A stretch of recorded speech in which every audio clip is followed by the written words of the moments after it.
Education, Environment, Sustainability Committee meeting on September 17th at 3:04. Can I have a roll call? As a reminder to all in attendance, this meeting is being recorded and live streamed on the county's YouTube page. Calling the roll, Ms. Simon. Did you say here? Did you ask me if I'm here? Yes. Sharon, yes, I am here. Thank you. Talking to the president. Mr. Schlepper. Here. Mr. Hauser. Here. Mr. Jones. Here. Mr. Miller. Here. You have a quorum. Thank you. So any public comment? No, Madam Chair, no one has signed in. We have minutes from July 16th. Can I have a motion to approve the minutes? I so move. Second. All in favor? Aye.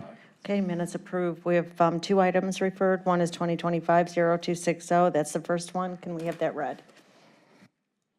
Resolution 2025-0260, awarding a total sum not to exceed $10,000 to Pet Fix Northeast Ohio Incorporated for the purpose of opening a spay-neuter clinic in Garfield Heights from the District 11 ARPA Community Grant Fund.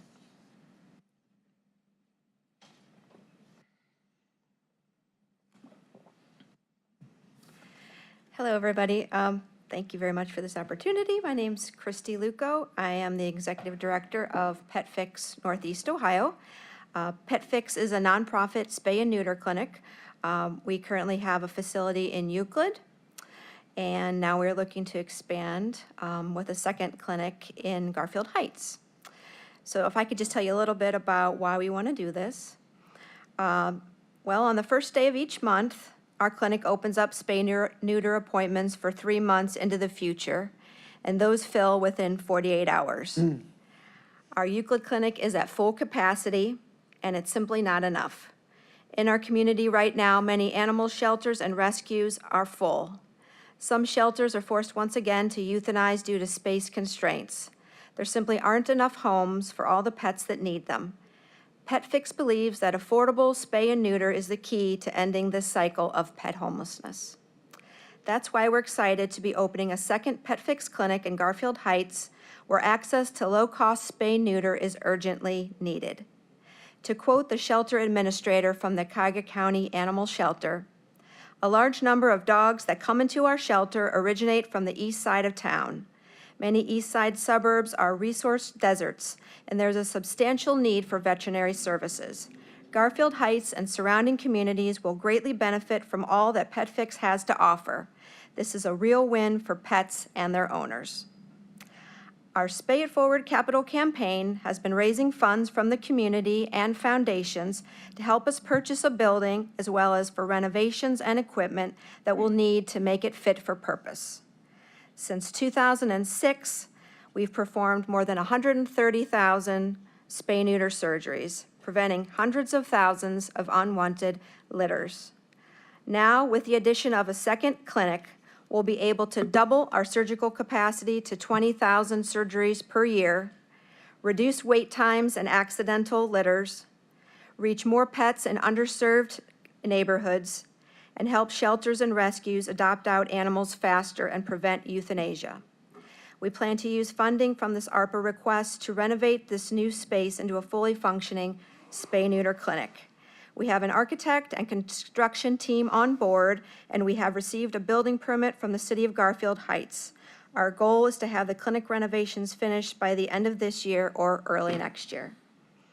So I'm happy to take any questions about our project. Thank you so much, Director. Do I have questions from anybody on the committee? Okay, Just a Councilman question, Jones. Just move a comment. Thank you for coming into Garfield Heights. I've represented Garfield for, I guess, 15 years now. And I wanted to know, where's the actual location if I... It's on Broadway. I think it's 13315 Broadway. It's right off of the freeway. 315. Yeah, 13315. 13315. It's right now, if you drive by it, it's like an IT office building. But yeah, soon our name will be on there. What does something like this cost, or? Like for the whole shebang?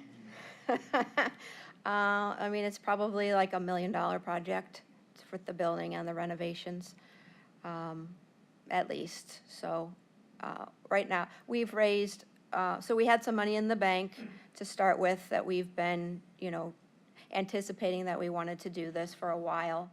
And then we did run a capital campaign that raised $750,000.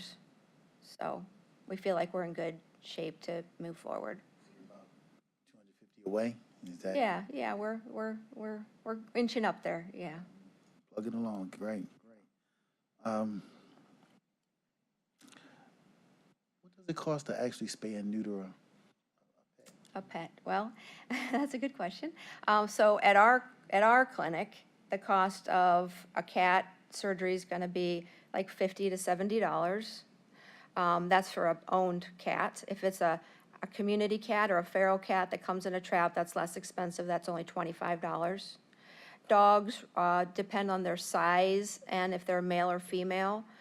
So they're usually, again, depending on their weight and everything, from about $75 to about $125. Okay. Normally at a full-service vet, it would be $500 or more. Thank you, I appreciate it. Yeah, you're welcome. Councilman Schlepper. Hi there, thank you for being here. Through the chair, in addition to, just the spay and neuter services, what would you say is your largest need as a clinic outside of just those services?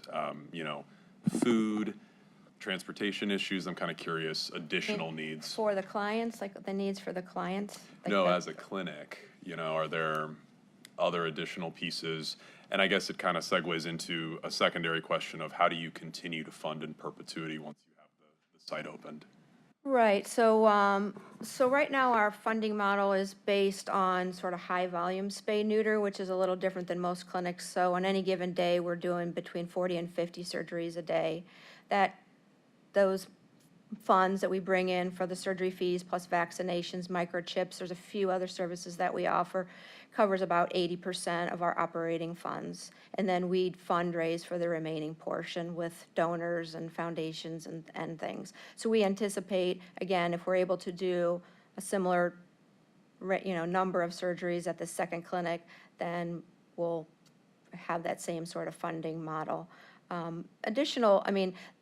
Right now, we also have a transport van that goes out and picks up animals, so that's something that we use to get out into the community more, people that aren't able to necessarily drive to our clinic, so it goes into like the inner city of Cleveland. We work a lot with Neighborhood Pets in Slavic Village. They help us make appointments with people, and then we'll go and pick up their animals, bring them to the clinic. So this will actually be closer for people like that, as well as the Cuyahoga County Animal Shelter. But we also go all the way out to Ashtabula, to Geauga County, places like with Amish that don't have transportation. So we're trying to make ourselves as accessible as we can to everybody who needs us. And I think this location in general will also be great because it's so close to the freeway. We can get a lot, access to the more people that need us. Right now, our biggest, and this isn't necessarily something that funds can do anything about, but our biggest need is veterinarians, surgeons, and support staff. So it's just, the veterinary field right now there's just not that many vets, and the ones that are there are working a lot for these for-profit, more corporate veterinarians who, can pay more than we can. We try and be competitive. We have started off being able to offer medical insurance, which we didn't when we first opened, so that's like a nice thing for our employees. But doing surgery is a very specialized field, so it's something that somebody really has to want to do, and also people that are drawn to our mission tend to, want to help us in that way. But it's something that people have to kind of learn to be able to do it at speed so that we can do as many animals as we need to do safely. So right now, we're in the process of hiring people for the new clinic. I have a few questions. Council President Miller. So, do you own the building in Garfield Heights? We do. Yes, we bought it. We did take out a loan from the bank, so we do have a loan, but we do own it outright. Aren't renting. Okay. And how would you describe the availability of spay and neuter services outside of areas close to Euclid and Garfield Heights. Are there other similar organizations out there, or are you kind of unique, or do people have to depend on the for-profit services? What's available? Yeah, so there are some other places that are available. Well, the Cleveland APL now has like a community vet arm of their organization where they can do some spay neuters, although it's not necessarily what they do exclusively like what we do. But that's pretty much it in Cuyahoga County. It's just pretty much us and them. There are some places in Summit County and Portage County, and so like there's a place in Kent called the Great Life Vet. There's a place down in Canton called Alter Clinic. So that's unfortunately what we've had to do because we've been so busy is we're literally referring people to other places because we just want them to get help. So this will definitely, that's why we know there's such a need in Cuyahoga County for this. It's just, so we are unique in that way. I think, we could probably have more than 2 clinics. We could have 3 or 4 clinics and we'd still probably be busy all the time, but this is sort of a big step for us. So we started as a mobile clinic that traveled around Northeast Ohio back in 2006, and then we bought our first building in Euclid. So we're slowly, in about 10-year increments, we're growing, but we feel very confident that there's definitely the demand for what we're doing in this county. Okay, Councilman Jones. You mentioned Becca Britton and Neighborhood Pets. With the demand, are you friendly competition, or are you partners? What's the Oh, no, we're relationship definitely like? partners. Yeah, we're definitely partners with them. So they have relationships with pet owners that are members of Neighborhood Pets, so they can offer them the vaccines, they can offer them the pet food, any of the services that their clients might need to keep the pets in their homes and not have to relinquish them to shelters or out on the streets. We offer that spay-neuter aspect of that. So they schedule the appointments and we go and pick up the animals, or their members can actually call us directly. We hold appointments every day for their members. Got you. So they don't spay or neuter. They don't spay or neuter at their facility. Thank you. Councilman Jones, so is that where Snowball ended up then? That is where At- Snowball yeah. ended up, yes. yes. Councilman Jones And adopted a she's doing kid. well, and she's So that's where I think Snowball had the yes, surgery. yes, yes. There you go. And it went well. Good, right? good. Glad to No hear. complications. I want to ask you. Non-growing family. What? A non-growing family. Oh, non-growing. Oh, I heard that word, the operative word, non-growing. Okay. There's always room for adoption. At least in my house. Right, oh, gotcha. Sorry. I want to ask you about, you compared pricing, $50, $60 compared to a minimum, it's a minimum of $500 to go to a. You probably know better than No, than me. we just got a quote of close to 700 for conventional vet to spay and go through that process. So I want you to articulate how the response is, what the response is from the communities that find you, the pet owners. Are they embracing the mission of spay neuter and getting vaccines for their animals? And how is that impacting the communities that you serve?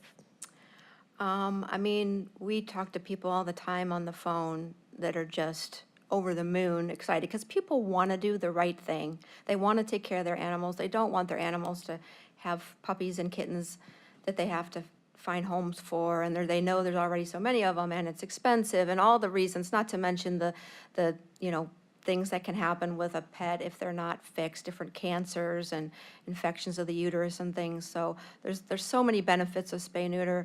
But when we talk to people and we tell them our prices, they're so grateful for what we're able to do for them.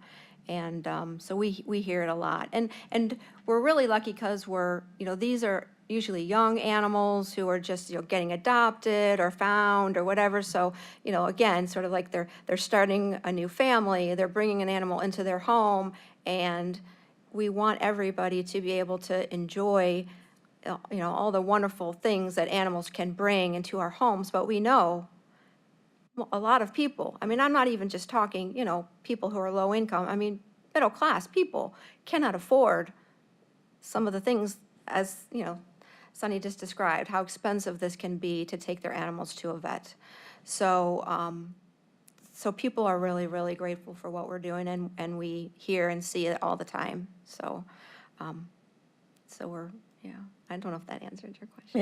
It did. And thank you so much for the service you provide. It's hard work. You know, you've got to be on the spot all the time to make sure the vets are there, the animals are healthy, and you do a great job. And you also service the Cuyahoga County Animal Shelter and help them out with their spay-neuter of dogs, right? Yes, we do. Okay, fantastic. So if there's no other questions or comments, I'm going to make a motion that this resolution move to the next council meeting for second reading with a recommendation of passage. Second, and I'd like to have my name added. I'd like to add my name as well, please. Me as well. Thank you. All in favor? Aye. Any opposed? Thank you so much. Thank you very much. Okay. Resolution 2025-0269, authorizing a master subgrant agreement with various school districts in the total amount not to exceed $1,331,982 for the purchase and installation of solar arrays, effective upon signatures of all parties through December 31st, 2025.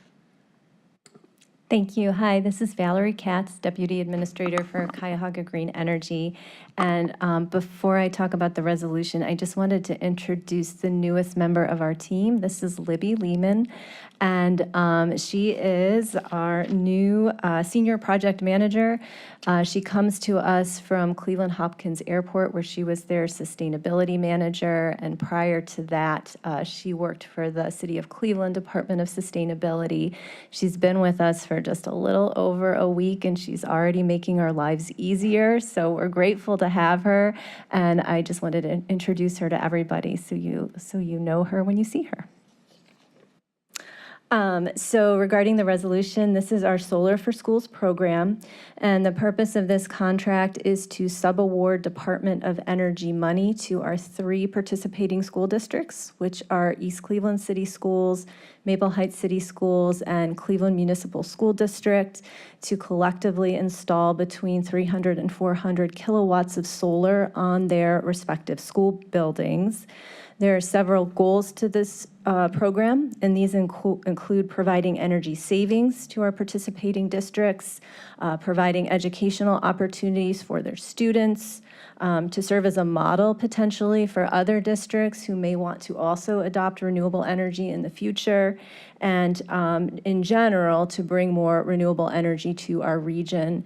As everybody knows, Cuyahoga County has been a real leader in terms of renewable energy deployment. We have a history of being the first in the state to put solar on, or to create a utility scale landfill solar project. We've been running our residential solar program since 2017.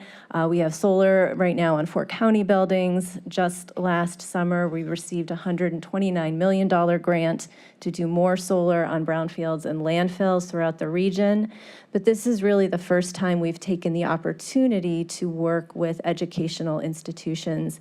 And we know that throughout the country, there are thousands of districts that have put solar on their school buildings, but we don't know of any other public districts in Cuyahoga County that have installed solar on their buildings. So these districts will really be kind of leaders with regard to renewable energy and at the forefront of renewable energy adoption. And we do have a number of partners on this with this program. So this has been a real collaborative effort. In addition to the districts, we've been working with the Ohio Schools Council, who's been helping us to kind of create our procurement model. We also have funding from local financial institution growth opportunity partners, who is also putting local funds into this program. So it's been a real collaborative effort, and we're excited to move forward with these school districts. Okay, thank you. Any questions, committee comment? I have a few questions. Councilman Hauser, and then President. To the chair, to the speakers, This is excellent. I'm excited to see this. I'm particularly excited to see that the solar arrays will be installed in East Cleveland School District. I am going to recuse myself from this resolution just because I'm the executive director of the Bond Accountability Commission, which oversees the funding of Cleveland. I think it's municipal school districts. I think it's metropolitan. We have municipal. It was municipal when I went there. I think it's metropolitan. But so I am going to recuse myself from this resolution. But you guys are doing great work, and please keep it up. Thank you. Council President? Madam Chair, to Ms. Katz, how were the 3 school districts selected? So when we first conceived of this, we knew that the Department of Energy funds were available to us, and there was a real goal of kind of deploying funds within communities where you don't see very much renewable energy deployed already, and to work with kind of energy justice communities. So we actually approached the Educational Service Center of Northeast Ohio, who holds regular meetings with superintendents from districts throughout the county. And they kind of pitched this idea to the superintendents, and then the superintendents kind of self-selected and volunteered based on their interest. Do we have the money in hand, or is it done on a reimbursement basis? So we do have it in our treasury account, our ASAP account, but we do draw down those funds and deploy those funds as needed. And what is the timeline? So we plan to, we already have an installer selected that is looking at the buildings and starting to create designs for the buildings. We're hoping to have some of the procurement done before the end of the year. So we're hoping to have the panels procured before the end of the year. And then we're looking at spring in terms of installation on the buildings. We're hoping to have this all done before the end of June. Well, I certainly support this effort, and with the federal uncertainties as they are, I would encourage you to move expeditiously. We're trying, yes. Thank you. Have the schools within the school systems been selected that will receive these? Yeah, so in Maple Heights, it's their high school. They have a great building for solar. They've got a huge, flat, unobstructed roof. In East Cleveland, it will be Shaw High School, which also has a nice, flat, unobstructed roof. And then in the city of Cleveland, it's Max Hayes High School, which hosts their vocational program. And the thought was that that is an additional opportunity for vocational students to kind of be exposed to a potential line of work. Thank you. Councilman Schlepper. Hi there, through the chair. Again, I echo my colleagues' sentiments. This is incredible. I love these types of initiatives. I think it's amazing. Do we have any idea, in addition to just the obviously green-friendly nature of this particular work, any data surrounding cost savings or energy savings and what we might see, as we look forward even, 5-10 years? Yeah, so this has been modeled, and as the installer designs the systems, they'll create more up-to-date and detailed models. We're still kind of figuring out the size of the systems for the different buildings, kind of depending on how much money we have, them taking advantage of federal tax credits, which will help also support the cost of the system, and then whether or not the schools can put any of their own money in. We're not requiring it, but if they want to increase the size of the system, they have that opportunity as well. So the cost savings will really depend on the size of the system, but over the life of the system, we're looking at hundreds of thousands of dollars in savings for the districts. And as the costs, we've seen energy spike, costs of energy, electricity spike this year, and we anticipate continued increases in electricity costs. So that will all be factored into the updated model once the installer, completes design of their systems. Thank you. Oh, go ahead. Just one more question again through the chair. And again, I applaud the interdisciplinary approach, especially at Max Hayes. I think that, any way that we can educate our students, to move toward the trades, especially with a field that continues to emerge and, those skills are what the future is going to look like in the energy space. Do we know the lifespan of, these systems and these units and, how does replacement look? What is that? Maintenance, those types of things. Yeah, so the systems themselves are warranted typically for 25 years. So that's equipment warrant, that includes equipment warranty and productivity warranty. What we've seen is that even beyond the 25-year warranted life of the system, it continues to produce. It might produce a little bit less than what it did initially. The productivity does decline slightly over time, but even beyond that warranted 25 years, we continue to see systems produce. There's very little maintenance. There's no moving parts. And with the warranties, the system or the equipment warranty, the installation warranty, the productivity warranty, typically things that go wrong are covered by warranty. There is an opportunity to kind of have an operation and maintenance contract put into place as well. And if the schools are interested in that, we can help provide that with the grant funds, just as an added kind of level of piece of hail knocks out a panel, that could be covered by that. In terms of equipment replacement, there's not much that needs to be replaced, but typically halfway through the life of the system, around 12 and a half years, you need to replace the inverter. And that's the component that converts your direct current electricity to alternating current. So your panels convert the sun to direct current, and then your inverter converts it to alternating current, which is what the buildings use. Those are typically warranted for about 12 to 15 years, so those will need to be replaced. But by that point, there will have been enough energy savings and cost savings because of the energy savings that the schools can kind of bank that money, and they're aware of that. So where are these panels coming from? Do you know the source? We have not yet procured the panels, so that's one What's of the next- market like now? High demand because everybody's trying to get in right now with changes in federal energy policy and changes to tax structuring of tax credits. Tax credits are being, as you know, tax credits are being phased out sooner than expected. And a lot of developers and installers are trying to get under the wire in terms of kind of safe harboring those tax credits. So there's a very high demand for equipment and panels right now. I know this took a lot of time. Do you have a question? I have one Council more, if I President? may.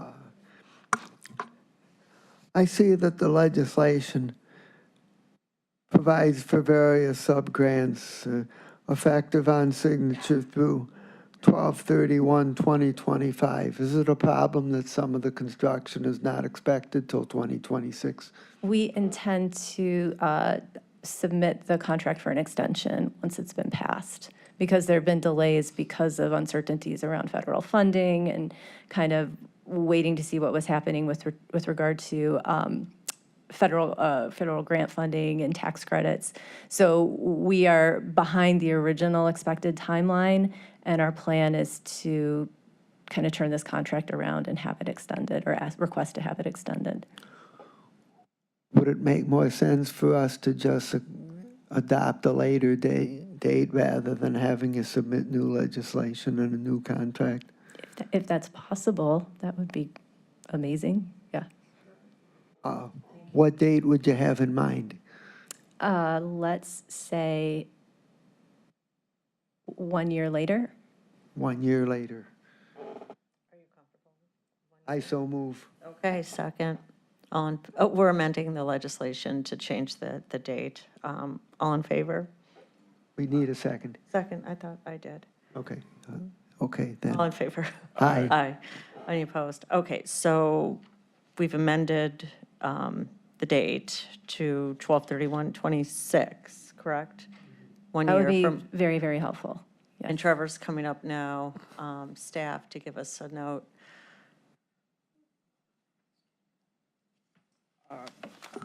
Good afternoon, Chairwoman Trevor Meckler, County Council staff. If possible, could you send out a committee as is and we can work with the law department? I think we just need to check the sub-grant agreements to make sure we can extend the date. I just want to make sure everything is, work with law to figure out if we can do that or not before we do it in committee. We can do it at the council meeting. Okay, we have a first and a second. It's passed right now, but we also have another Lifeline person who wants to address this. Hello from law. We've got our lawyer here. Oh, no. Oh, no. No. Fiscal. Fiscal, Good sorry. afternoon. My name is Matt Ruby, Business Manager with the Department of Public Works. I love the idea, but I would actually encourage you not to do that. By doing that, then this contract would have to go back to all 3 school districts as it is for them to reapprove it. Conversely, our original plan was to do a contract amendment internally that would go through Board of Control, because it would just be a time extension, Got which it. would actually be the faster course. Okay, And it's also worth noting that we've already gotten approval from the DOE and a grant extension through the end of 2026. fine. Okay, so do you want to rescind your So first? I'll move to remove the amendment. Okay, second. Okay, so I'm going to roll call on removing the amendment that we just passed. All in favor? Aye. Any opposed? So amendment is now discarded. We're back to the actual resolution, and I think you want to make a motion to, you want to do it? I'll move. Do we need suspension? I don't believe so. What? No. No, I don't okay. believe so. Okay, so I'll move that we favorably refer Resolution 2025-0269 to the full council for second reading. Second. All in favor? Aye. Any opposed? Okay, thanks so much. And again, thanks for the hard work. I know this took a long time, and it was your leadership and Director Foley. But I think our Ms. Katz did the lion's share of this work. She's a former educator, and I think this was firmly in your wheelhouse. So Thank you. Thank you very much. you're welcome. All right, so. And Madam I'm- Chair, we have one recusal from Mr. Hauser. Correct. For the record. Thank Okay, you. and welcome aboard. We appreciate your work, and we're going to adjourn the meeting.